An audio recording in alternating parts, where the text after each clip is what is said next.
इसे मैं फेंक देता हूं बड़े भैया, आप चाहिए। मुनीम जी, जो राम प्रसाद की बेटी की शादी के लिए जेवर देने के लिए कहा था, भिजवा दिया? जी हाँ मालिक। शहर में रहकर यही बदतमीजी और ओछी हरकतें सीखी आपने? अपने से बड़ों का लिहाज करना नहीं आता आपको? किससे कह रहे हो तुम? आपसे कह रहा हूं। औरत पैदा हुई है तो औरत की तरह रहना सीखिए। मीना! नकुल, तुम अंदर जाओ।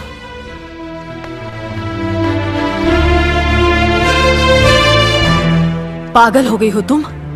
औरत होकर एक मर्द पर हाथ उठाती हो? इतनी ऊंची घराने की बहू होकर ऐसी नीच हरकत, शर्म नहीं आई तुम्हें? कौन सा ऊंचा घराना? ये जहाँ सिर्फ एक आदमी राजा है और बाकी सब उसके गुलाम। मीना! चिल्लाइए मत। आप मेरी सास नहीं है। जिस तरह आप इस घर की बहू हैं, वैसे मैं भी हूँ। बहू हो तो बहू की मर्यादा में रहो। मर्यादा की रस्सी में तो आप जैसी जाहिल और गवार औरतें बनती हैं। मुझ जैसी पढ़ी लिखी मॉडर्न जमाने की लड़की नहीं। Uneducated idiots. Excuse me. I am not an illiterate. I am a graduate from the University of Allahabad. I am aware of the modernization of women, but I have not forgotten my culture, my customs, my traditions and my values. And most of all, I'll never ever forget that I am an Indian woman. Modern जमाने की औरत भी औरत ही होती है। उसे भी मर्द ही ब्याह कर ले जाता है, मर्द को ब्याह कर वो नहीं ले जाती। जमाने ख्याल और लिबास बदल देते हैं, औरत की शरीर की बनावट नहीं। लोग तुम्हारे ख्याल की लड़कियों को लज्जत का सामान भले ही समझते हो, इज्जत के काबिल कोई नहीं समझता। इज्जत आज भी उन्हीं औरतों की होती है जिनकी आंखों में हया हो, लाज हो, शर्म हो। हम नहीं कहते कि तुम बंदिशों में रहो, लेकिन अपने दायरे की सीमा को मत भूलो। लड़की जब अपने माँ बाप के घर होती है, तब उसके कांधों पर अपने ही घर की इज्जत का बोझ होता है। लेकिन जब वो बहू बनकर ससुराल जाती है, तब उसके कांधों पर एक नहीं, 2 परिवारों की इज्जत का बोझ होता है। आज जिस तरह तुमने नकुल को तमाचा मारा है, अगर उसी तरह उसका भी हाथ उठ जाता तो तुम्हारी क्या इज्जत रह जाती? कभी सोचा तुमने? क्या बात है?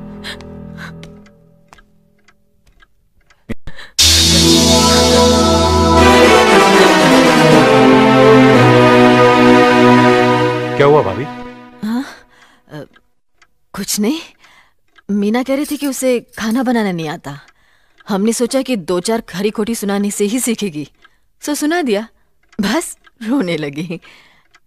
क्यों अर्जुन, हमें तुम्हारी बीवी को डांटने का भी हक नहीं? क्यों नहीं? आप हमारी भाभी माँ हैं। आप मार सकती हैं, डांट सकती हैं, कुछ भी कर सकती हैं।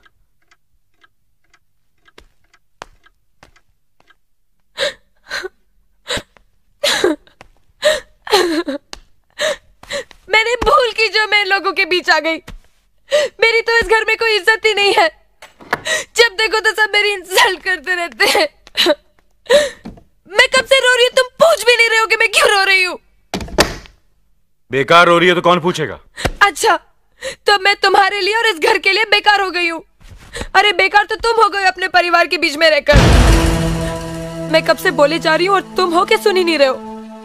इंसान की चीख सुनकर लोग शुभ अशुभ का विचार करते हैं, लेकिन जब मेंढकी को जुकाम होता है, उसकी चीख की कोई परवाह नहीं करता। ये मत भूलो कि जब मेंढकी चिल्लाती है तो आंधी और तूफान आते हैं। आंधी और तूफान आएंगे तो उसका नतीजा तुम्हें ही भुगतना पड़ेगा। तो फिर ठीक है, अब मैं तुम्हारे साथ तब भी रहूंगी जब तुम मेरे साथ मेरे डैडी के घर रहोगे।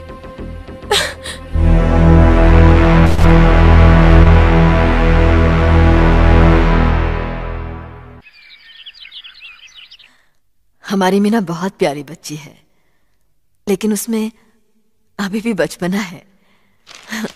हमारे तौर तरीकों को नहीं जानती है ना, लेकिन आहिस्ता आहिस्ता हम उसे सब सिखा देंगे।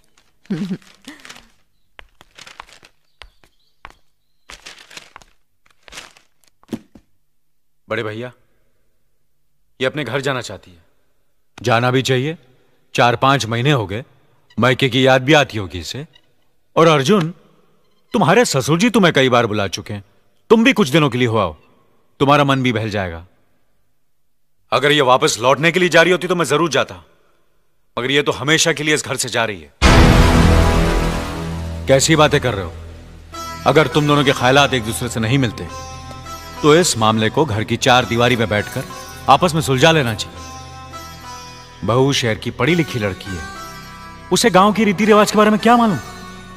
यह तो तुम्हारा फर्ज बनता है अर्जुन कि तुम उसे हमारे तौर तरीके सिखाओ।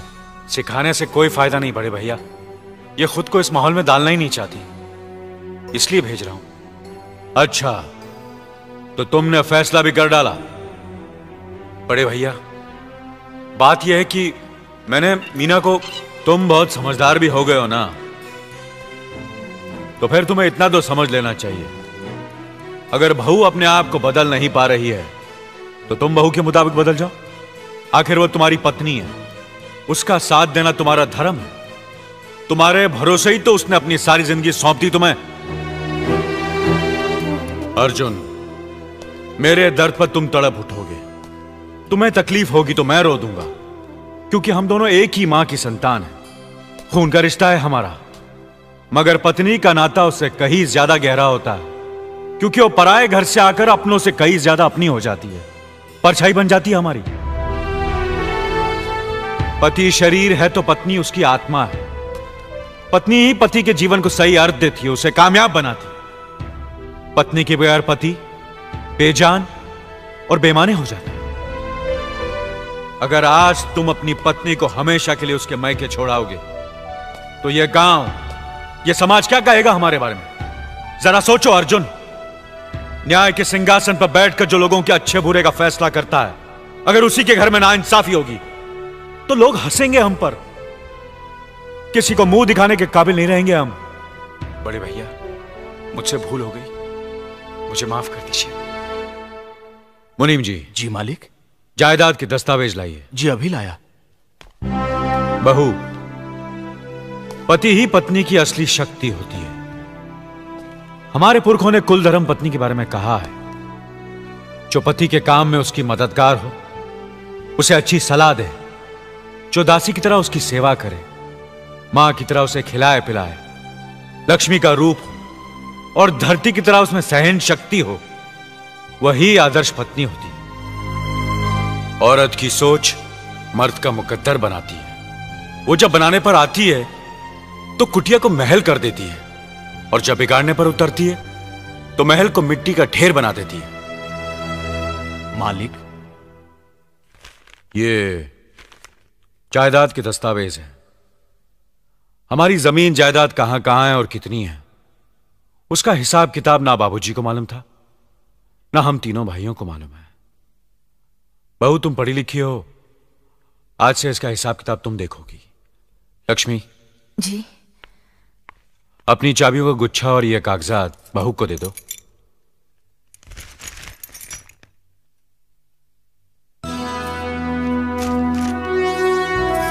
आज से तुम इस घर की मालकिन हो। तुम जहां कहोगी, जिस कागज पर कहोगी, हम तीनों भाई चुपचाप आंख बंद करके दस्तखत कर देंगे। जैसा कहोगी वैसा ही करेंगे। बस एक ही विनती है बहू, हम तीनों भाइयों को अलग करने का ख्याल अपने मन में कभी आने मत देना।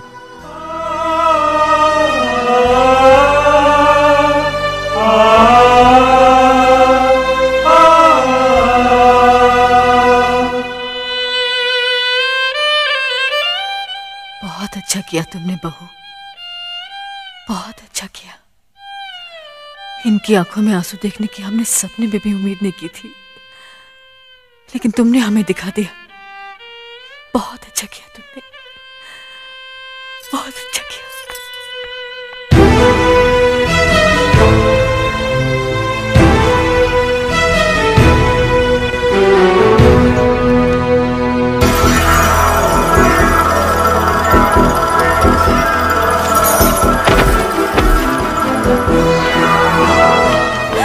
मीना, मीना, क्या हुआ बहू?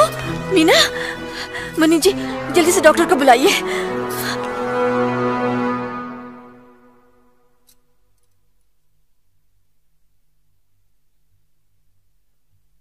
घबराने की कोई बात नहीं, ये मां बनने वाली है।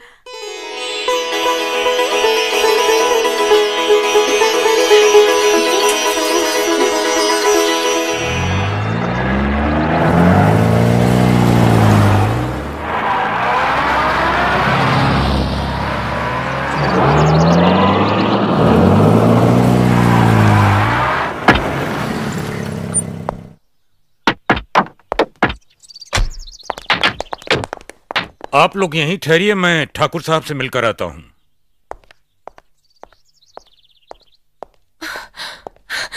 डैडी, डैडी, कैसी हो बेटी? What a pleasant surprise. आने की खबर भी नहीं की।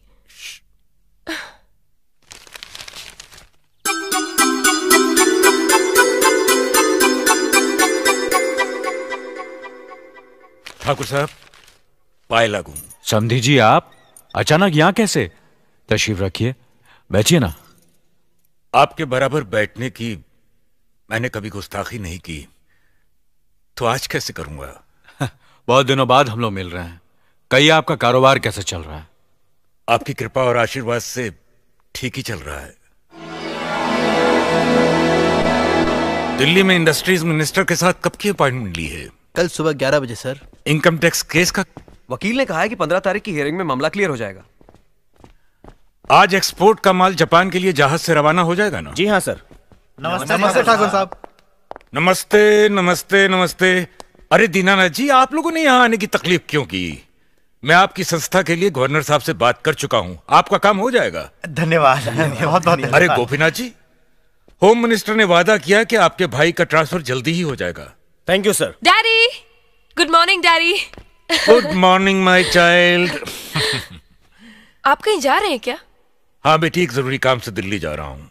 अपना ख्याल रखना। हाँ ओके ओके, बाय।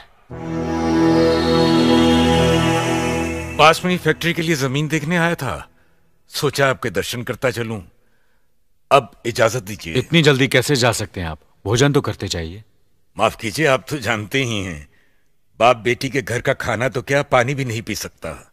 शहर में रहकर भी अभी भी आप इन बातों को मानते हैं? शहर में रहूं या गांव में, मैं अपनी परंपरा और संस्कार कैसे भूल सकता हूं? आखिर मैंने इसी मिट्टी में जन्म लिया है। अच्छा, चलता हूं। अजी, कम से कम बेटी से मिलकर उसकी कुशलता तो पूछ लीजिए। ये क्या कह रहे हैं आप? मैं इतना ओछा नहीं हूं कि अपनी बेटी की कुशलता पूछकर आपका अपमान करूं। ठाकुर साहब, ये तो मेरी बेटी का सौभाग्य है कि वो इस मंदिर जैसे पवित्र घर में बहू बनकर आई, और फिर आपकी छत्र छाया में तो वो कुशल हो गई। राम राम। राम राम। बेटे, जिस तरह तुम मैके में चहकाती रही हो ना, वैसे ही अपनी ससुराल को भी महकाती रहना। जी। आप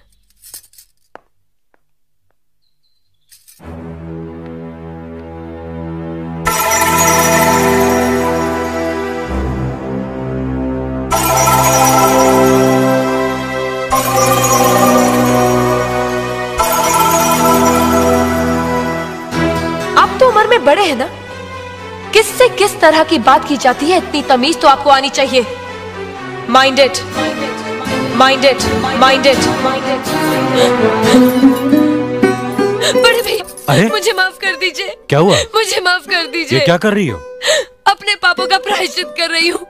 मैंने आप जैसे देवता का अपमान किया है, आपका दिल दुखा है। मुझे माफ कर दीजिए बड़े भैया, मुझे माफ कर दीजिए, मुझे माफ कर दीजिए। लक्ष्मी, मुझे माफ कर दीजिए बड़े भैया, बड़े भैया मुझे माफ कर दीजिए। मुझ पर तरस खाकर मुझे माफ कर दीजिए बड़े चलो भैया। उठो, तुम्हें ऐसे नहीं बैठना चाहिए, मुझे इससे बच्चे पर असर पड़ेगा बेटे। मैं आपकी भी दोषी हूँ दीदी। आपने जेठानी की जगह माँ बनकर मेरी गलतियों को बर्दाश्त किया, और मैं अब भागन आपकी बेटी न बन सकी। मुझे माफ कर दीजिए दीदी, मुझे माफ कर दीजिए। अब चुप भी हो जाओ। तो हमने कब तुम्हारी बात का बुरा माना? हाँ पगली, रोते नहीं, रोते नहीं।